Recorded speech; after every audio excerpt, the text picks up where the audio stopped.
Alright, so I just wanted to talk about like jungle Taliyah a little bit because I'm a huge fan of Taliyah, and I was playing her a ton in mid lane, and now she's jungler, and historically I've always been a jungler, so obviously I'm playing tons of Taliyah jungle. Um, so what you do is you end up taking Electrocute for damage. I can hit tab C here, and you can look at it all. You take Electrocute, you take Cheap Shot because it triggers when you do your combo. You're gonna start Talisman every time with the refillable. You can take Eyeball Collector or you can take Zombie Ward, either one's fine. I always go Ravenous Hunter for the spell vamp because it actually gives you a really meaningful amount of spell vamp. It means you can heal more reliably off camp, so you can look for more opportunities to do things. Maybe you can heal after like a fight or something like that, so you're not forced into leaving. And then Celerity now gives you more AP than it used to when you have movement speed. So when you're running like along a wall and then you combo somebody, like the first hit will benefit from that AP. As well, it's also useful just in the river because you have water walking, which will increase like the AP you get and gives you more movement speed. So those are the two we take. Those are really common on junglers. Nothing to see there. So the reason that she's viable as a jungler now is they made it so her Q doesn't do fall off damage to non-champions anymore, and they actually increased the fall off damage to just the champions too. And then they also increase the damage her E does when you get pushed through it.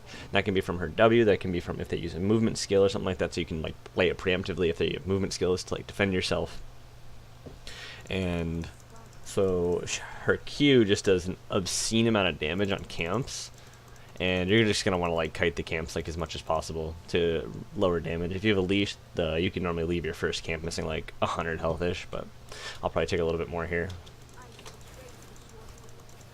Make sure you get your autos in while you're queuing. Even though it has like a similar animation, like you can do both.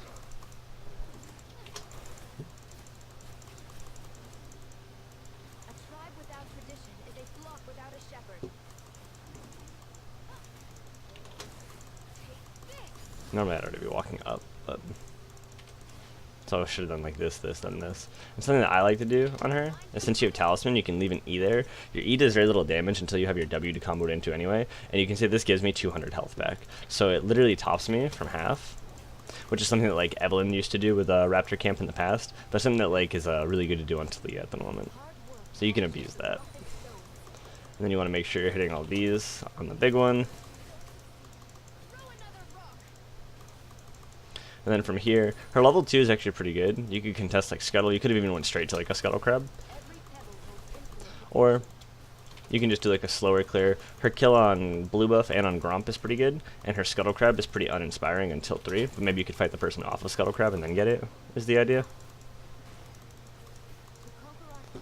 But this is just an example of like what it looks like.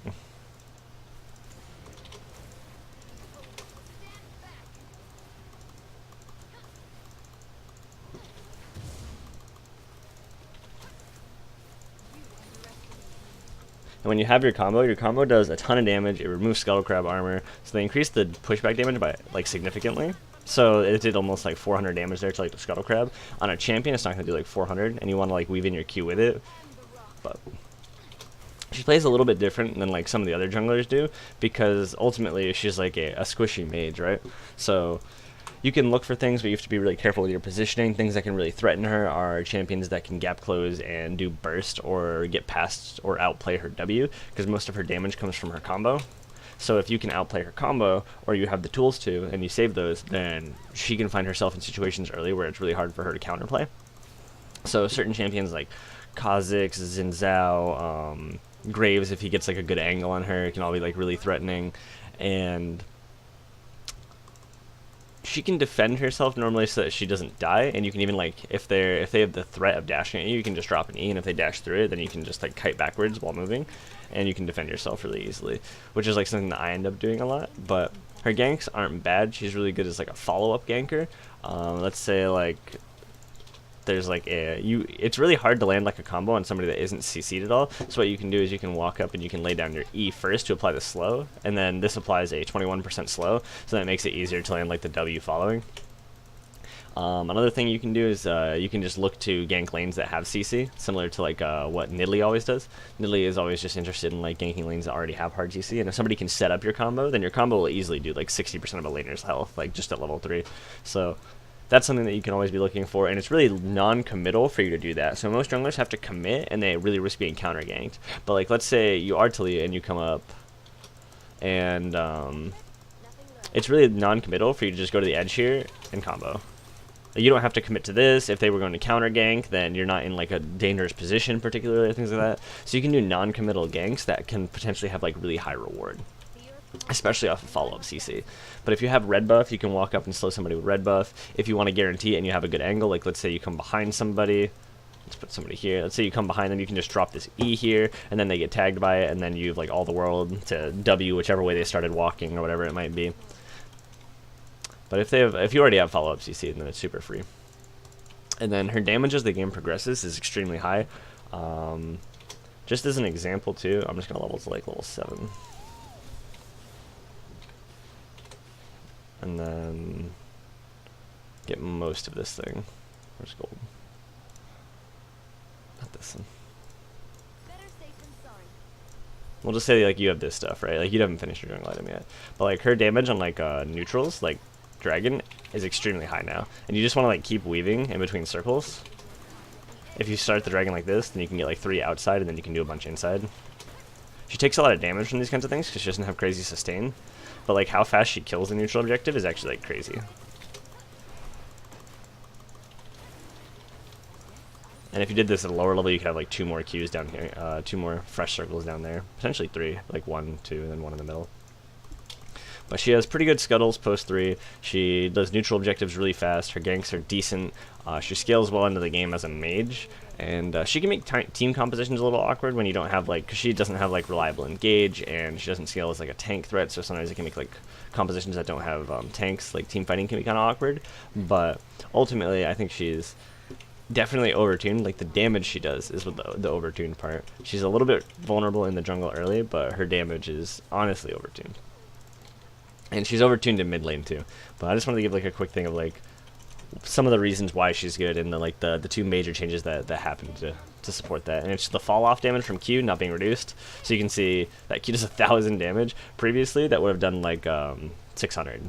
And so that's literally, or maybe even like 500. So that's literally like it doubles the damage that like it used to do. And then the damage from the E pushback got increased. So that increases her AoE clear substantially and her burst when she shows up for ganks. The Q part is the more important part, so that she can deal with single target camps, because she used to really struggle on the single target camps early. Another thing of note is Riot increased the amount of health that you get early game from Talisman. They buffed it in basically every way, and then they also buffed the mana regen that you get from Talisman, and to help junglers that aren't conventional junglers that don't really need to spend very much mana jungle. So without those changes, she actually would have a much harder time like clearing. But because of those changes, she can normally make it in between blue buffs and stuff like that.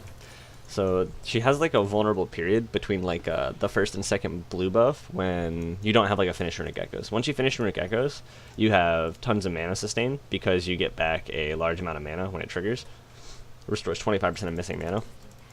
But when you don't have blue buff and you don't have your Runic Echoes finished, during those down periods, you can run out of mana. Spending time in the jungle, just like walking around between camps or like looking for something to do in a lane, can like ease that. Or getting a Scuttle Crab, because Scuttle Crab gives you a ton of mana back.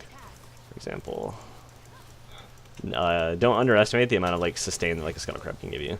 It gives you back like 20% of your mana. So Scuttle Crab's crazy.